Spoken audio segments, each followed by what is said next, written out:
learners, I again welcome you again in my YouTube channel Metamorphosis।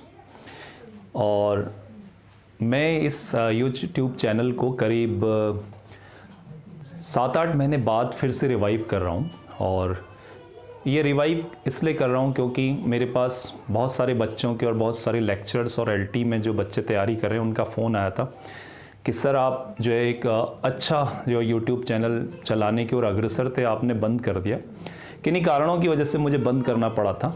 तो मैं दोस्तों आइए आपके साथ फिर से जुड़ने की तैयारी में हूँ और हम लेके आए हैं आज एक बहुत शानदार वीडियो जिसमें हम जो अभी सबसे ज़्यादा जो डिबेटेबल टॉपिक है कह सकते हैं या हॉट टॉपिक है, talk of the town you can say, कि UKPSC लेक्चर्स का जो एग्ज़ाम है, ये पहला वीडियो है जो मैं लेक्चर्स के बारे में बता रहा हूँ और फिर मैं अगले वीडियो में LT एग्ज़ाम्स की प्रिपरेशन के बारे में बताऊँगा। तो इसका जो सिलेबस है, इसकी स्ट्रेटजी है, वो कैसे जो है हमारी हो किसी भी स्टूडेंट की। आप अगर देखेंगे तो बहुत सारे YouTube बिखरे पड़े हैं और जिसमें YouTube चैनल्स में तरह तरह की स्ट्रेटजी दिखाई गई है, बट मैं उन सब से अलग आपके लिए एक स्ट्रेटजी लेके आया हूँ या उन सब से अलग एक प्रिपरेशन और सिलेबस को डिफ़ाइन करता वीडियो लेके आया हूँ जिसमें मैं कोई बड़ी बड़ी बातें नहीं करूँगा, बहुत बेसिक चीज़ों में फोकस करूँगा। तो आइए चलते हैं सबसे पहले कि UKPSC लेक्चरर्स की एग्ज़ाम की तैयारी कैसे की जाए और कैसे इसमें हमें हेल्प मिल सकती है और क्या चीज़ हमें ज़्यादा स्कोर करने में मदद कर सकती है और यहाँ आपकी मेटामॉर्फोसिस यानी कि हम कैसे मदद कर सकते हैं। तो इसमें बात करते हैं। ये इसलिए भी ज़रूरी है क्योंकि मेटामॉर्फोसिस में को एक एक्सपर्टीज़ है इसमें कि पिछले कई सालों में जितने भी लेक्चरर LT या नेट के एग्ज़ाम हुए उसमें मेटामॉर्फोसिस ने अपना परचम लहराया है और हमारे जो लेक्चर्स हैं हमारे इंस्टीट्यूट के, वो मोर देन 50 लेक्चरर्स और उससे भी ज़्यादा LT के टीचर्स आपको जगह जगह सर्व करते हुए दिखाई देंगे। पिछले लेक्चर्स में हमारे 12 लेक्चर्स इस इंस्टीट्यूट से निकले हैं जिन्होंने लास्ट तक क्वालिफाई किया। So let's start without wasting time. तो आपके सामने मैं 2 चीज़ें डिस्कस करने वाला हूँ, सिलेबस एंड स्ट्रेटेजी। तो UKPSC लेक्चरर का जो एक मोड होता है हमेशा एग्ज़ाम का, इसके बारे में बात करते हैं। ये बहुत ही अनएक्सपेक्टेड मोड है। जैसा कि आम तौर पे हम लोग तैयारी करते हैं और हमें लगता है कि हमारी तैयारी सही जा रही है या हम एक ही मोड पकड़ लेते हैं और हमें लगता है कि लेक्चरर्स का एग्ज़ाम बहुत अच्छा है और बहुत ज़्यादा टफ आएगा, इसमें कुछ ऐसे सेक्शन आएंगे जिसमें बहुत डीप जाना चाहिए। एक मोड ये हो सकता है किसी की तैयारी का, और किसी की तैयारी का ये मोड हो सकता है कि नहीं, इसमें एक मीडियोकर या एवरेज आएगा, मुझे ऐसी तैयारी करनी है जो बहुत टफ भी ना हो और बहुत इजी भी ना हो। तो मोड के बारे में ये कहना चाहूँगा कि हमें जो अपना मोड रखना चाहिए वो मोड जो है हमें बहुत ही डाइवर्सिफाइड मोड रखना होगा। डाइवर्सिफाइड मोड से मेरा मतलब क्या है मैं बता रहा हूँ कि एक लेक्चरर के एग्ज़ाम में अगर मुझे कोई एक चीज़ डिस्कस करनी है, एक पोएट डिस्कस करना है या एक ड्रामा डिस्कस करना है या फिर एक नॉवल के बारे में डिस्कस करना है या एक ऑथर के बारे में डिस्कस करना है, तो मुझे बहुत ही सटीक ढंग से पता होना चाहिए कि किस जगह पे मुझे ज़्यादा हाई लेवल तक डीप जाना चाहिए टॉपिक में, कौन से एस्पेक्ट में इस ऑथर के मुझे सिर्फ टच करना चाहिए और कौन से एस्पेक्ट में ऑथर के मुझे सिर्फ जो है एक सरफेस लेवल पे स्टडी करनी चाहिए। देखिए, कंपटीशन एक बहुत बड़े वॉर की तरह है। This is like a war, just like a war. It is a war before appearing in the exam, और इस वॉर में हमारी सारी स्ट्रेटजी और हमारी सारी प्लानिंग मैटर करती है। It is a war inside the examination hall. वहाँ पर हमारी मेंटल प्रिपरेशन, साइकोलॉजिकल प्रिपरेशन और हमारी जो है अपने ऊपर कॉन्फिडेंस और हमारे अपने जो कंट्रोल है अपने ऊपर, वो सब मैटर करता है। तो इन दोनों में हमें ना सिर्फ आपको नॉलेज वाइज मजबूत होना होगा, बल्कि हमें अपने ऊपर कंट्रोल वाइज, अपने माइंड के ऊपर कंट्रोल, अपने ऊपर कॉन्फिडेंस यानी कि साइकोलॉजिकली और मेंटली भी बहुत मजबूत होना पड़ेगा। ये एक ऐसा वॉर है। तो हम पहले वॉर की बात कर रहे हैं कि डाइवर्सिफाइड, तो एक भी टॉपिक में मुझे किस में कितना गहरा जाना है, किस में सरफेशियल जाना है और किस में कितना टच करना है, क्योंकि ये जानते हैं आप साहित्य महासागर है और इस महासागर में अगर आप डुबकी लगाने लगें तो मैं आपको let me tell you frankly कि विलियम वर्ड्सवर्थ में ही डुबकी लगाने लगें तो you can take your whole 1 year, alright, and the deep you will go that more questions you will find and you will never come to know that where should I stop, कहाँ मुझे रुकना चाहिए। तो इसलिए ये mode आपका बहुत important है।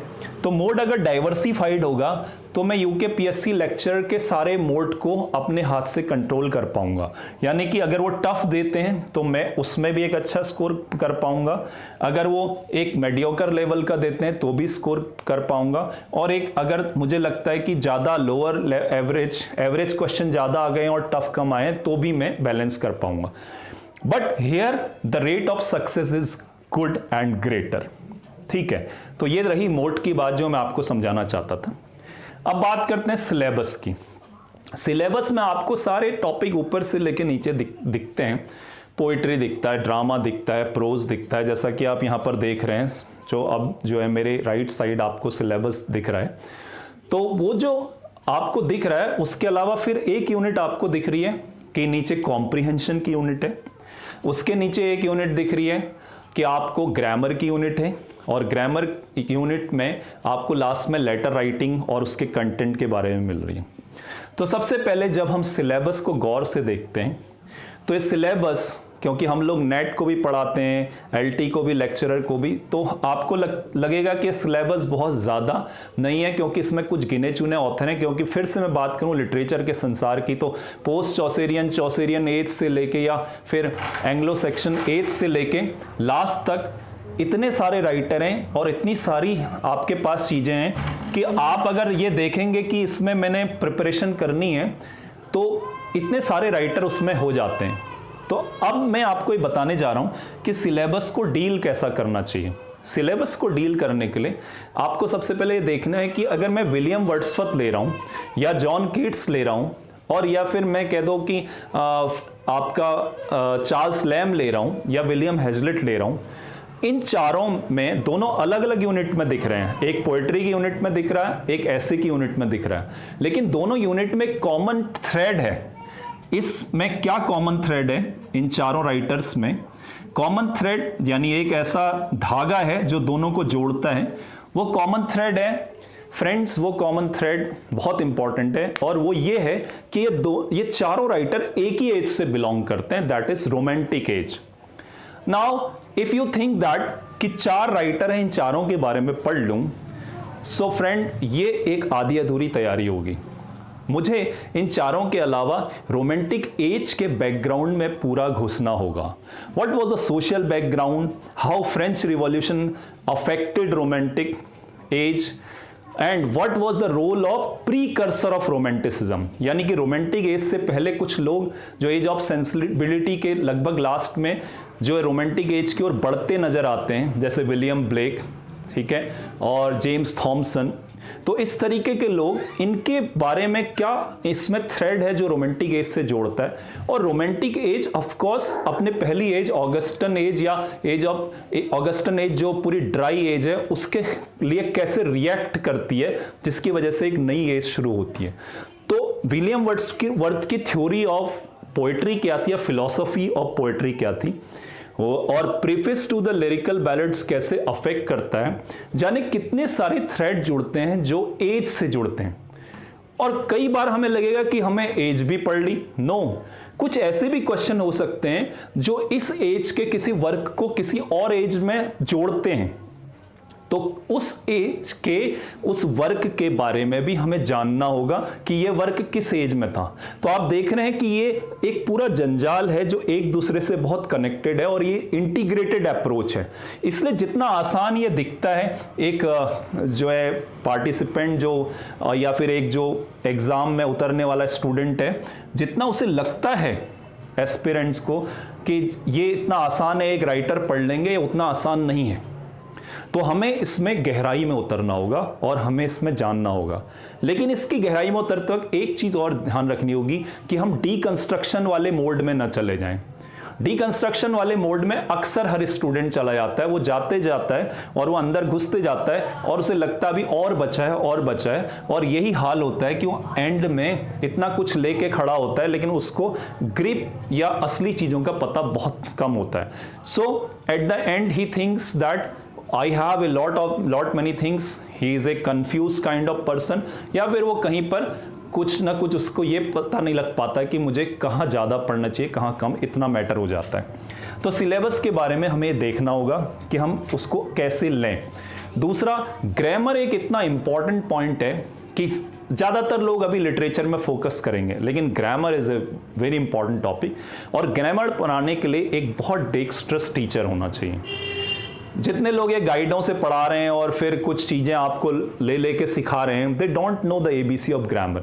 आपको ग्रामर में इतने सटीक तरीके से एरर्स पकड़ने वाला होना चाहिए जो आपको सिखा सके, और आपको ग्रामर में एक तरीके से पूरा एक होलसम अप्रोच दे सके, क्योंकि ये कंपटीशन है और इसमें क्वेश्चन किसी भी लेवल का आ सकता है ग्रामर में। फिर सबसे इंपॉर्टेंट सिनोनिम्स, एंटोनिम्स और वोकैबुलरी बिल्डिंग, उसके लिए हर टीचर नहीं बना होता। उसके लिए एक ऐसा टीचर चाहिए जो ना सिर्फ आपको वर्ड्स सिखाए बल्कि वो ऐसे याद करा सके या ऐसे उसको आपके माइंड में डाल सके कि आप उन चारों ऑप्शन में से आराम से ये फाइंड आउट कर सके कि ये कौन सा ऑप्शन हमने डिस्कस किया था या क्या चीज़ थी।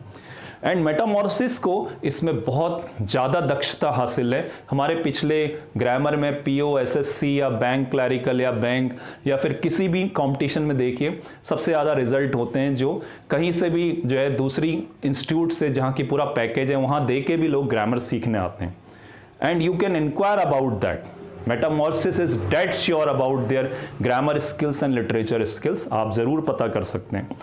उसके अलावा जो लेटर राइटिंग स्ट्रेटजी है उसमें भी उनको पता होगा सारा लेटर, जिन्होंने सारी चीज़ों को लेटर राइटिंग के हर मोड को स्टडी किया है और उसमें क्या क्या चीज़ें आती हैं, ये सब इंपॉर्टेंट है। लेकिन एक चीज़ और इम्पॉर्टेंट है जिसे हम कॉम्प्रीहेंशन कहते हैं, और कॉम्प्रीहेंशन की प्रैक्टिस भी बहुत इंपॉर्टेंट है कि वो हिंदी, वो इंग्लिश और प्रोज और पोइट्री दोनों सेक्शन को भी प्रैक्टिस करें, क्योंकि हमें वहाँ पर अटैक करना है जहाँ पर लोग कम प्रैक्टिस करेंगे। So this is the strategy. फिर जब हम स्ट्रेटजी की बात करते हैं तो एक तो मैंने सिलेबस को डील करने की स्ट्रेटजी बताई। दूसरा, कई स्टूडेंट्स मुझे फ़ोन करके पूछ रहे हैं सर कौन सी बुक ले लूँ, और कुछ लोग YouTube में बता भी रहे हैं कि ये वाली बुक ले लो, इस पब्लिकेशन की बुक ले लो, ये इस पब्लिकेशन की बुक ले लो। Friend, I will frankly tell you, let me be very frank, कि आपके लिए अगर बुक्स से ही कोई कंपटीशन निकलने वाला होता तो आप आराम से मेरे पास से एक लिस्ट ले जाइए लंबी, और खूब सारे पब्लिकेशन की ग्रामर, ऑब्जेक्टिव और सारी किताबें ले आइए, और ज़्यादा से ज़्यादा आपके 2000 रुपये लगेंगे। एंड अगर आप जो है उसको पढ़ के लिटरेचर समझने वाले होते हैं, ग्रामर समझने वाले होते हैं, तो इसमें इतना साल नहीं लगता। आप इतने साल तक वैसे ही एक्सपर्ट होते, आप आज जो है ऐसी चीज़ें ढूंढ नहीं रहे होते। तो एक अच्छे गाइड या मेंटर का, जो मेंटर है आपका या एक गाइड है, इसका फ्रेंड्स कोई तोड़ नहीं। वाई?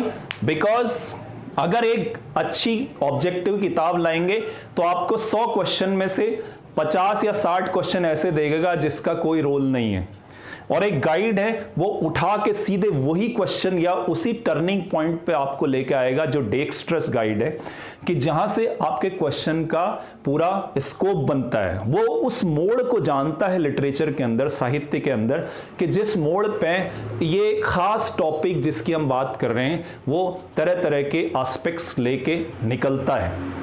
तो मेटामॉर्फोसिस इसी मामले में अलग है और चैनल से या फिर और जो है कोचिंग इंस्टीट्यूट से, कि ये अपनी कोई स्ट्रेटजी नहीं देता जैसे लोग बता रहे हैं, बल्कि इसकी स्ट्रेटजी होती है इंडिविजुअल स्ट्रेटजी।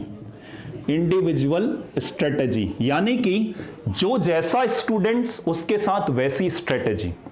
तभी तो मैं सारे स्टूडेंट्स के साथ न्याय कर पाने में सक्षम रहूंगा, जब मैं उनके पोटेंशियल को पूरा कैश करा सकता हूं। वो मेरी स्ट्रेटजी होनी चाहिए, और हमारी स्ट्रेटजी है कि हम इंडिविजुअल के साथ स्ट्रेटजी रखते हैं। किसी का पोएट्री सही होता है, किसी का प्रोज सही होता है, और किसी के बिल्कुल बेसिक्स खराब होते हैं, तो वो सारी चीज़ हम मेटामॉर्फोसिस में बहुत गहराई से डिस्कस करते हैं और उनको आउटपुट देते हैं, और इंडिविजुअल स्ट्रेटजी जो है हमारी रहती है हर एक बच्चे के हिसाब से, जो अल्टीमेटली हमें बेस्ट रिजल्ट्स देती है। सो फ्रेंड्स, मैं एक और YouTube लेके आऊँगा जिसमें मैं LT की भी तैयारी के बारे में बताऊँगा। इसमें मैं कोई किताबों के नाम नहीं बता रहा हूँ। हाँ, अगर आप कहना चाहते हैं कि मुझे हिस्ट्री ऑफ इंग्लिश लिटरेचर की बात करनी है जो ईजी मुझे समझा सकती है, तो मेरे ख्याल से WJ लॉन्ग बहुत बढ़िया विचार है खरीदने का, क्योंकि ये आपके लिए आगे भी काम आएगी और इससे आपको बहुत इजी लैंग्वेज में कुछ चीज़ें जानने को मिल सकती है। लेकिन ये इनिशियल लेवल है जहां आप शुरुआती तौर पे समझ विकसित कर सकते हैं, और लेकिन एक मेंटर का सहारा कि वो और क्या क्या चीज़ें आगे ला सकता है, ये बहुत ज़रूरी है। तो मेटामॉर्फोसिस आपकी सेवा में हमेशा तत्पर है, और मैं इसलिए बहुत दिन रात एक कर रहा हूँ अपने बच्चों के साथ। और हमारे पास इस समय काफ़ी बैच चल रहे हैं, और पहाड़ के बच्चों और दूर के बच्चों के लिए ऑनलाइन सारे बैच चल रहे हैं, जिसमें एक पूरा बाहर के बच्चों का, एक हल्द्वानी के बच्चों का है, और एक बैच हमारा एडवांस लेवल भी चल रहा है। जिनकी तैयारी पहले से है वो लोग आके अपने स्किल्स को बहुत हॉन कर सकते हैं और बहुत बढ़िया तरीके से डेक्सटेरिटी प्राप्त कर सकते हैं। और जो बैच चल रहे हैं उसमें हम इंडिविजुअल अटेंशन देते हैं और पर्सनल जो है सबके साथ हम चलते हैं, जिससे कि उनके लेवल को हम पर्सनली अपलिफ्ट कर सके। यही हमारा बिलीव है, क्योंकि हमारी टैग लाइन भी यही है कि come as a blank slate and go like an epic. तो हम उस ब्लैंक स्लेट को एपिक का रूप देते हैं, इसीलिए मेटामॉर्फोसिस है, because we transform the life of people and we have already transform and we don't advertise it, we just believe in the faith of our students, and our students are and their success is our proof of hard work and devotion। तो दोस्तों विदा लेता हूं, और दूसरे जो video है उसमें मैं LT के बारे में बताऊंगा, और फिर हमारे डिफरेंट टॉपिक्स, ग्रामर और इन सब चीज़ों पे वीडियो आते रहेंगे। और आप हमसे जुड़ना चाहें तो जो स्क्रॉल बार में हमारा फ़ोन नंबर है उसमें जुड़ सकते हैं और हमसे संपर्क कर सकते हैं, और हमारे ऑनलाइन कोर्सेज में दाखिला ले सकते हैं, क्योंकि अभी कोचिंग इंस्टीट्यूट नहीं खुले हैं। तो आपसे फिर मुलाकात होगी, और इस उम्मीद के साथ कि ये आपको बहुत हेल्प करेगा। धन्यवाद। Thank you. Have a nice day.